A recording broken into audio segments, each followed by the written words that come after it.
যারা হত্যাকাণ্ড, লুটপাট, সন্ত্রাসী কর্মকাণ্ড চালিয়েছে, তারা যারাই হোক, তাদের বিরুদ্ধে শাস্তির ব্যবস্থা নিতেই হবে।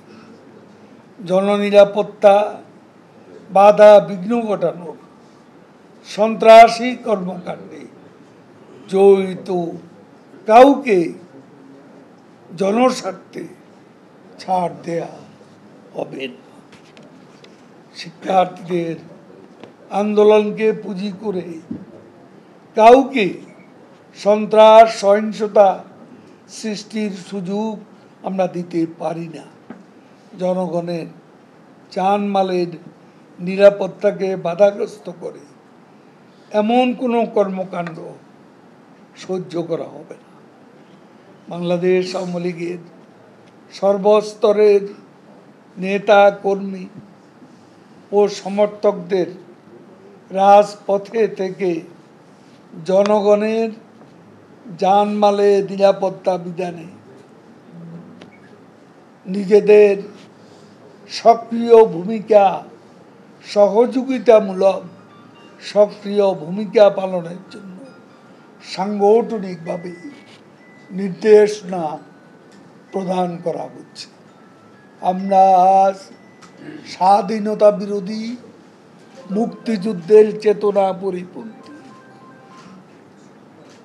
যেই অপশক্তি আজ বাংলাদেশে বিশৃঙ্খলা সৃষ্টি পায় তারা করছে, অশান্তি সৃষ্টি ষড়যন্ত্র করছে, এদের বিরুদ্ধে ঐক্যবদ্ধ প্রতিরোধ গড়ে তোলার জন্য মুক্তিযুদ্ধের সপক্ষের সকল শক্তিকে আহ্বান জানাচ্ছি।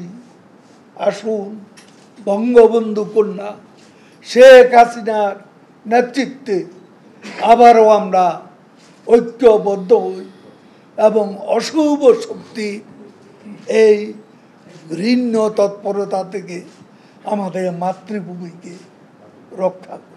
তাহলে আমরা বিএনপি জামাতের পৃষ্ঠপোষকতায় এইসব সন্ত্রাসী কর্মকাণ্ড চলছে, কোটা আন্দোলন সরকার বিরোধী আন্দোলনের রূপ নিয়েছে এবং আজকে শিক্ষার্থীদের ক্যাম্পাস ভিত্তিক আন্দোলনের পরিবর্তে সারা বাংলাদেশে এখন অগ্নিসন্ত্রাসের আন্দোলন শুরু হয়েছে এবং গত রাত থেকে আজ পর্যন্ত সেই অশুভ লক্ষণই আমরা দেখতে পাচ্ছি।